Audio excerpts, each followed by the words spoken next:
नमस्कार. इतिहास इयत्ता 11वी पाठ क्रमांक 13 भारत, श्रीलंका आणि आग्नेय आशिया याचा आपण आज स्वाध्याय बघणार आहोत. तत्पूर्वी आपण चॅनलवर नवीन असाल तर चॅनलला सबस्क्राईब करा, कारण येणारे असे नवीन अपडेट आपल्या चॅनलवर मिळत असतात. यापैकी आता बघूया प्रश्न क्रमांक 1.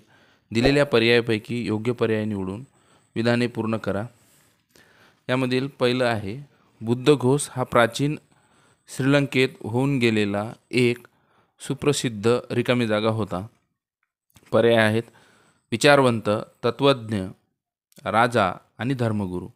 तर याचं योग्य उत्तर असेल तत्त्वज्ञ.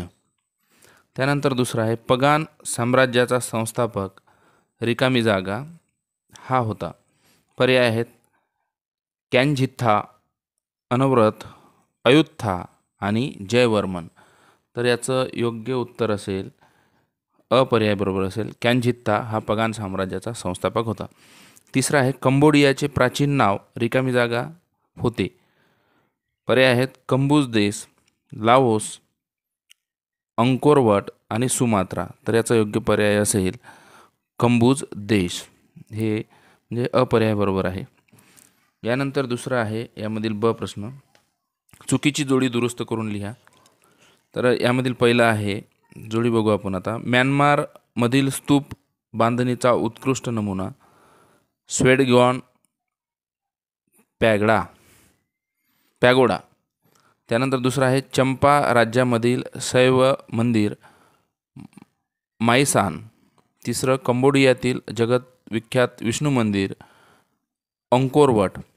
आणि चौथा आहे, अंकोरथॉमचा मध्यवर्ती बिंदू डियांग मंदिरे. तर यापैकी 3 वरचे बरोबर आहेत, परंतु जे दुरुस्त जोडी आहे ती चौथी आहे, कारण अंकोरथामचा मध्यवर्ती बिंदू हा डियांग मंदिरे नसून बचोन मंदिरे हा आहे. तर यानंतर तिसरा म्हणजे यामधील जो आहे, नावे लिहा. म्हणजे घटना, ऐतिहासिक व्यक्ती, ठिकाण आणि घटनांची नावे आपल्याला लिहायची आहेत. तर सम्राट अशोकाचा पुत्र, उत्तर आहे महेंद्र. त्यानंतर दुसरा आहे, लाओसमधील प्राचीन राज्याचे नाव, याचं उत्तर येणार लाओसांग. तिसरं येणार, चामवंशीय लोकांचे राज्य, तर याचं उत्तर चंपावती. चौथा आहे, मलायूचा शेवटचा राजा, तर याचं उत्तर येणार श्रीविजय. आणि यानंतरचा आहे प्रश्न क्रमांक 2, टिपा लिहा. तर यातल्या टिपा बघू आपण. पहिला आहे, चेनला राज्य. तर याचं उत्तर बघूया. कंबोडियातील सर्वप्रथम प्रस्थापित झालेल्या राज्याचे नाव चेनला होते. तेथील लोक ख्मेर वंशाचे होते. दुसरा मुद्दा, दुसरा जयवर्मन हा चेनला राज्याचा संस्थापक होता. तिसरा आहे, त्यांच्या राजधानीचे नाव हरिहरालय होते.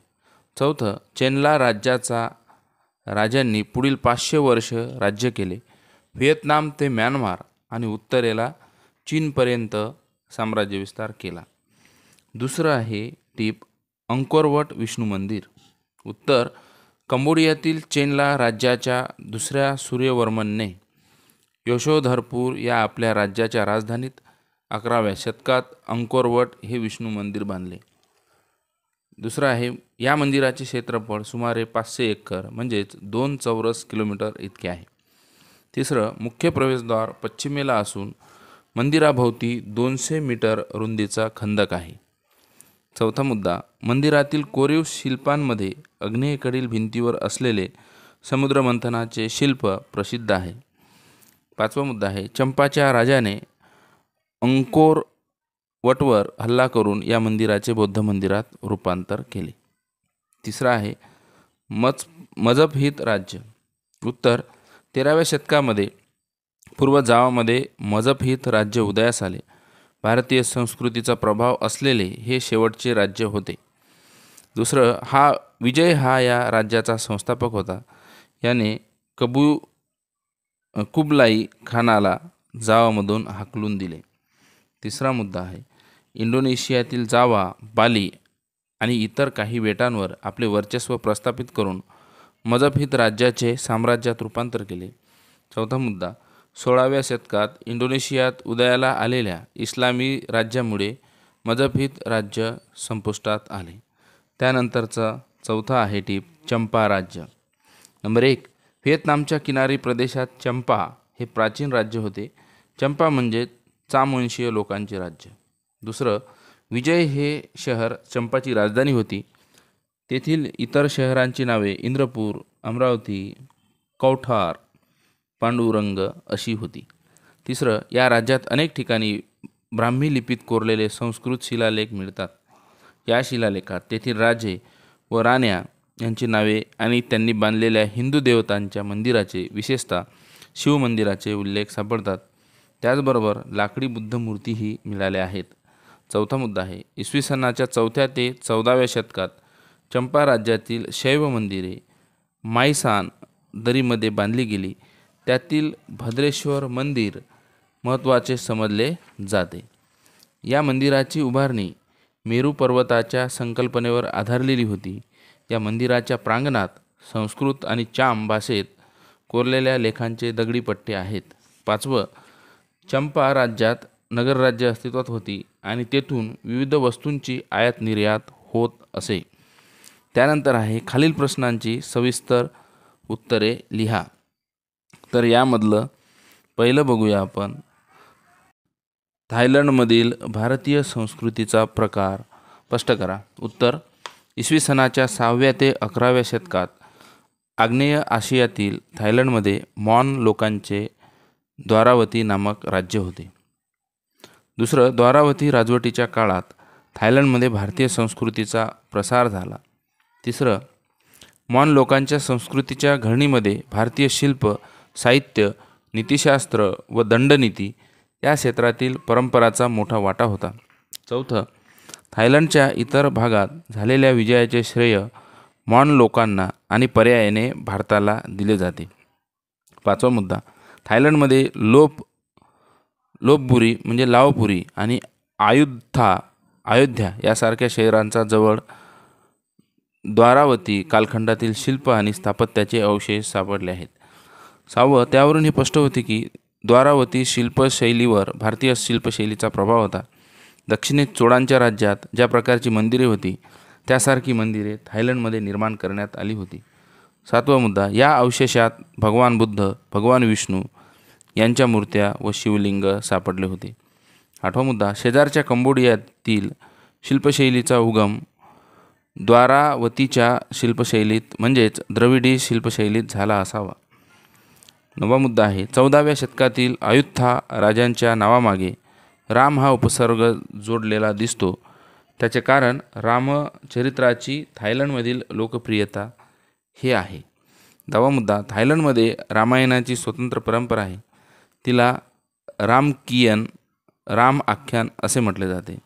11वं, रामकियनमधील कथा व त्यातील मूल्य थायलंडमधील शिल्पकला, नाट्यकला, नृत्यकला व लोकसंगीत या विविध कलांच्या माध्यमातून जपलेला आहेत.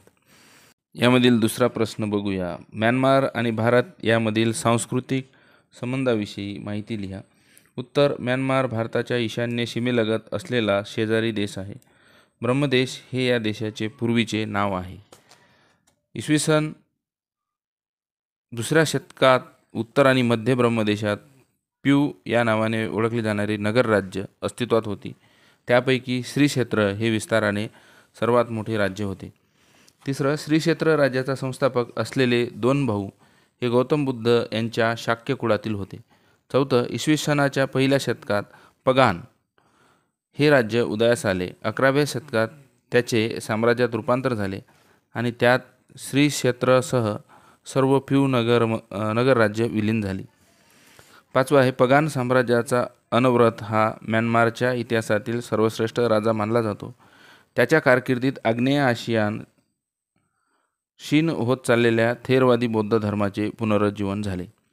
6वं, यांगान म्हणजे रंगून शहरात 6व्या ते 10व्या शतकाच्या दरम्यान बांधला गेलेला स्वेटगॉन पॅगोडा हा म्यानमारमधील स्तूप बांधणीचा उत्कृष्ट नमुना आहे. 7वं, म्यानमारमधील 2 व्यापारी बंधू भारतात आले असताना त्यांची गौतम बुद्धाशी भेट झाली. त्यावेळी त्यांना गौतम बुद्धाच्या मस्तकाचे 8 केस मिळाले होते. मायदेशात गेल्यानंतर हा अमूल्य ठेवा त्यांनी राजाच्या हवाली केला. तो जोपासण्यासाठी राजाने स्वेटगॉन पॅगोडा बांधला. भारताच्या म्यानमार सांस्कृतिक संबंधाची घनिष्ठता या वास्तूच्या निर्माणातून व्यक्त होते. 8. 11व्या ते 12व्या शतकात सम्राट क्वॅनझिथा यांच्या कारकिर्दीत बांधले गेलेले आनंद मंदिर ही वास्तू भारतीय व पगाण स्थापत्यशैलीच्या संमिश्र बांधणीचा उत्कृष्ट नमुना आहे. 9वा मुद्दा, ब्रिटिश राजवटीत ब्रह्मदेश भारतातील वसाहती साम्राज्याचा एक भाग होता. त्या कालखंडात प्राचीन काळापासूनच अस्तित्वात असलेले सांस्कृतिक संबंध पुनर्स्थापित झाले. मित्रांनो, अशा रीतीने आपला स्वाध्याय इथे समाप्त झाला आहे. भेटूया पुढच्या स्वाध्यायामध्ये. धन्यवाद.